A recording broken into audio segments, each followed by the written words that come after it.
Fala galera, beleza? Canal Papo Nada Sério na área. Começando o nosso vídeo da semana. E o tema de hoje, você já sabe, né? A gente antes deu aquela canjinha para vocês entenderem o que iria acontecer. A Revolução de 1930. É uma temática bem interessante que eu havia prometido na semana passada que iria trazer hoje para vocês, até porque, vamos dizer, é uma espécie de definição, de finalização daquele vídeo que a gente começou na semana passada. Não assistiu da semana passada? Assiste lá também e deixa teu like, beleza? Então, antes de mais nada, obrigado por estar assistindo. Se você ainda não é inscrito, se inscreve, por favor, porque aí você dá moral pra gente, né? E ao final da inscrição, sininho apertado, notificação para vocês estarem recebendo novos vídeos futuramente, beleza? Comentário de vocês no final, ok? Já já a gente volta com o vídeo da semana. Até já. 1930, Brasil.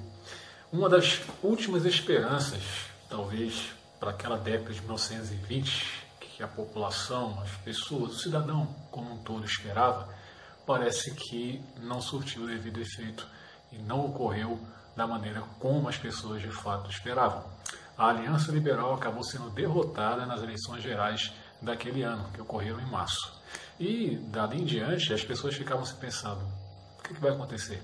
Será que nada vai mudar? Será que a continuação da política dos governadores, da política do café com leite, né, dos currais eleitorais, dos votos de cabrestos, né, da política dos coronéis, regionalmente falando, a manutenção das oligarquias regionais iria de fato continuar?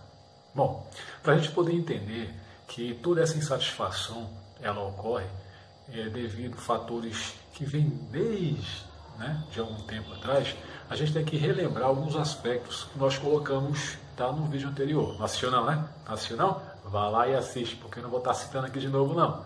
Alguns aspectos importantes são colocados, como por exemplo as revoltas dos tenentes, né? Tivemos aí um movimento deflagrado, o tenentismo, com a rebelião de alguns quartéis, tanto em São Paulo, Paraná e no Rio Grande do Sul. Tá? Tivemos, por exemplo, a revolta dos 18 do Forte, onde de fato alguns militares, muitos deles tenentes, insatisfeitos, vale lembrar disso aí, insatisfeitos com o governo federal, principalmente com o governo de Arthur Bernardes, já que em alguns aspectos todas essas políticas ou politicagens que eu citei ainda há pouco estavam fomentando as discussões, eles acabam se lançando à frente disso e tentando viabilizar uma forma de acabar com essas oligarquias ou com a continuação dos governos que partem do apoio das oligarquias regionais.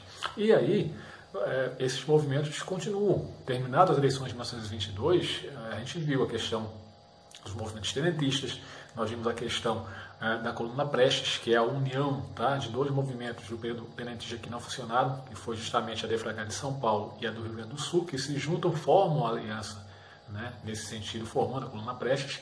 Eles percorrem mais de 30 mil quilômetros pelo país, levando essas ideias às pessoas, tentando de fato garimpar e chamar simpatizantes e apoiadores da causa, inclusive mostrando de que forma eles fariam para se diferenciar da maneira como os governos oligárquicos estavam se comportando, trazendo inclusive propostas que eles tenderiam a viabilizar caso alcançassem o poder.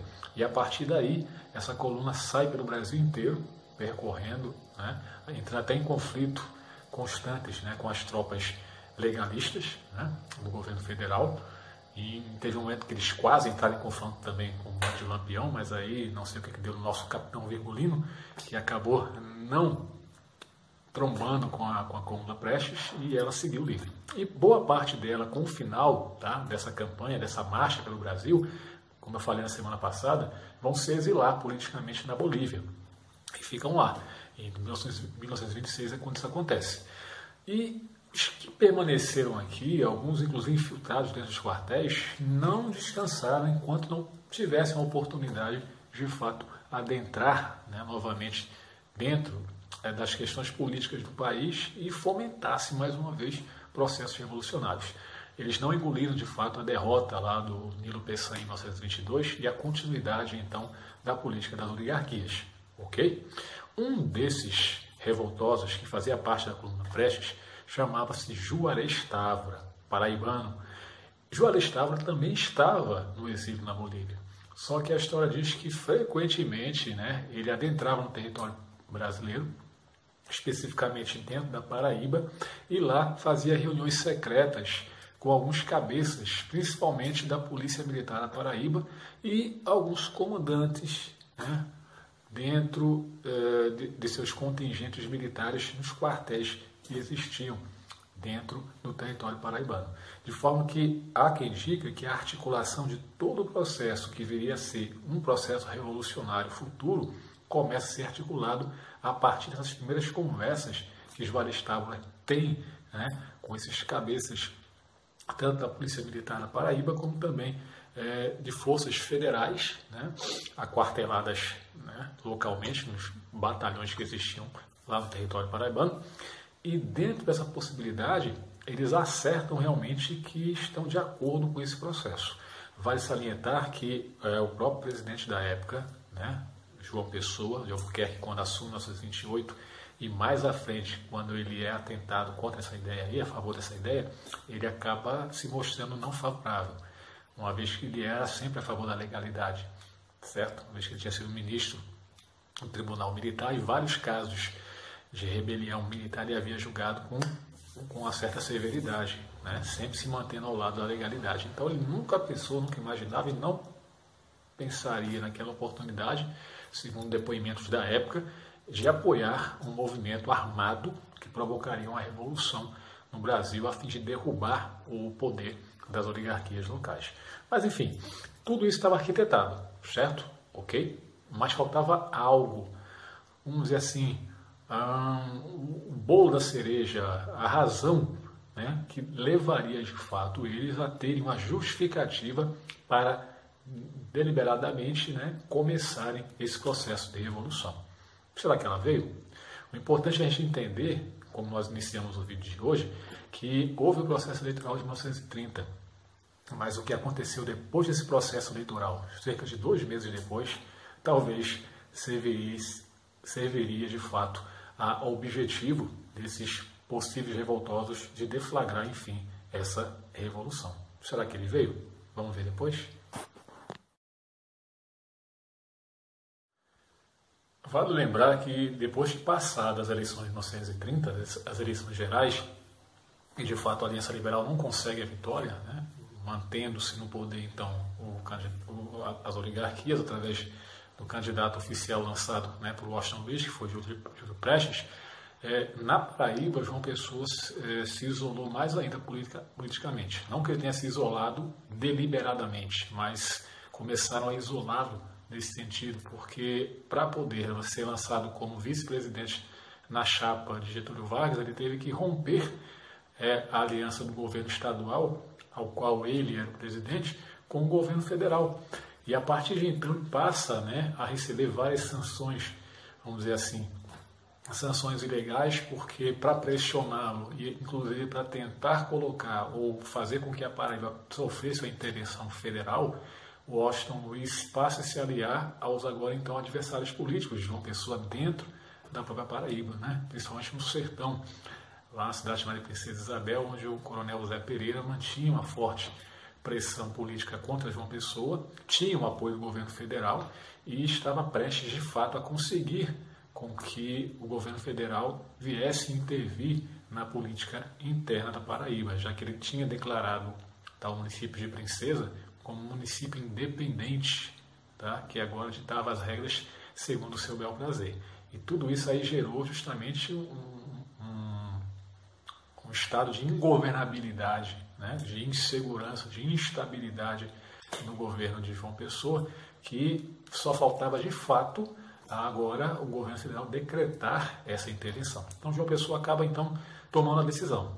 Ele vai pedir apoio, né, a alguns amigos, inclusive partidários da Aliança Liberal que estavam em Recife, que eram pernambucanos, e durante o processo de separação, tá, dos mineiros, dos paulistas, na formação da Aliança Liberal, eles acabaram também aceitando apoiar esse movimento. E ele vai então para lá, a fim de buscar um certo apoio, principalmente financeiro, uma vez que ele precisava viabilizar algumas obras que ele havia começado e o governo federal não repassava esse dinheiro para ele de forma alguma. E ele vai para lá. E quando chega lá, o que vai acontecer?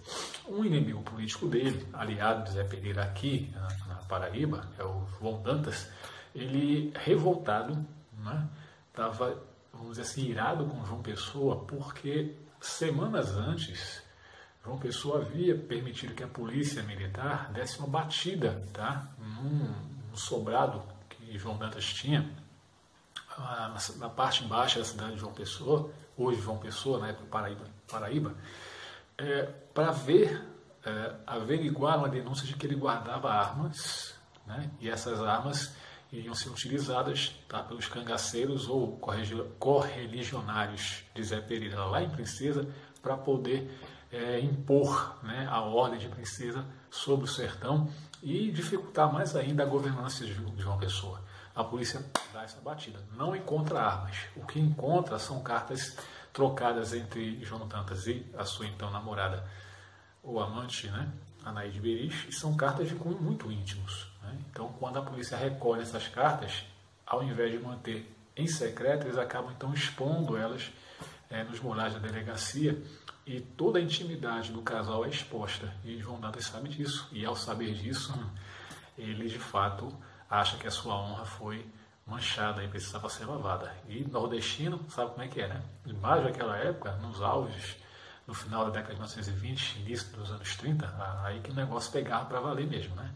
E quando ele soube que João Pessoa viria a Recife, ele acaba então se armando, né? Procura lá no centro onde ele está, e quando ele encontra na confeitaria Colombo, ele acaba então entrando no local, disparando 3 tiros em João Pessoa, dos quais 2 pegam nele, um mais fatal, né, que vai provocar maiores ferimentos, outro na mão, e João Pessoa acaba morrendo.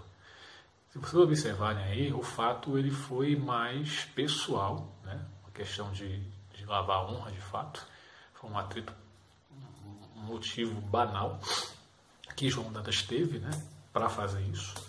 Só que serviu de estopim, não só para aqueles que haviam arquitetado a Revolução, mas também para a Aliança Liberal. Estava lá quietinha, perdeu as eleições, não sabia mais o que fazer. Mas esse fato mudaria tudo porque ele serviu, na verdade, de um estopim para o início da Revolução de 1930. O assassinato de João Pessoa logo se transformou na alavanca para a Revolução. Em 4 de outubro de 1930, ela é finalmente deflagrada tanto no Rio Grande do Sul como também na Paraíba. Ações militares passaram a ocorrer em vários locais diferentes do Brasil ao mesmo tempo. E finalmente, em 24 de outubro, o poder estava nas mãos da Aliança Liberal. Washington Luiz foi deposto do cargo e logo exilado. Era o fim da Revolução. Era o fim da República Velha no Brasil. E, como vocês viram, né, para se definir, para acabar realmente com a Revolução, quando as pessoas sabem o que acontece quando da prisão de Washington Luiz, que as pessoas se convencem que a Revolução saiu-se realmente vitoriosa, e aí a população na rua diz, né, a história da época, que elas saíram para comemorar e, de fato, agora esperavam que outros momentos e outros tempos se começassem no Brasil, certo? A Washington Luiz é até deposto, só que ele fala, não vou ser deposto não, estou sendo preso porque eu não renunciei, não tem por que ser deposto, mas foi deposto.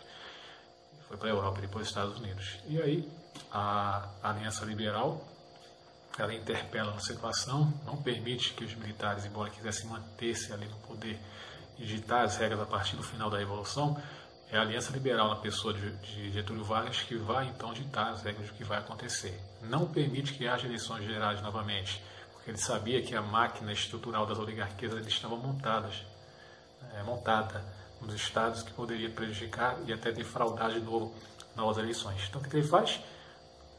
Começa um governo provisório, né? Decreta um governo provisório, onde ele vai responder então pela presidência, certo? Depois, pensando no que vai acontecer à frente, ele acaba dizendo, olha, se daqui a algum tempo a gente fizer uma nova Constituição, a gente convoca eleições, mas não diretas, eleições indiretas, porque a intenção dele é se manter no poder. Mas isso, gente, é para a próxima semana, tá?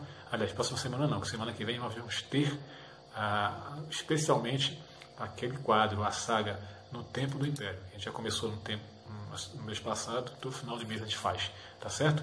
Depois a gente dá continuidade, faz vídeos acerca da chamada Era Vargas, que tem início justamente quando termina a Revolução de 1980. Valeu? Galera, mais uma vez, obrigado pela atenção de vocês. Espero que vocês tenham gostado. E sempre lembrar, fazer a sua inscrição, quem não fez, deixar lá a curtida, mas acima de tudo os comentários que são importantíssimos. Tá bom? Beijo. Papo Nada Sério volta na próxima quarta-feira. Tchau.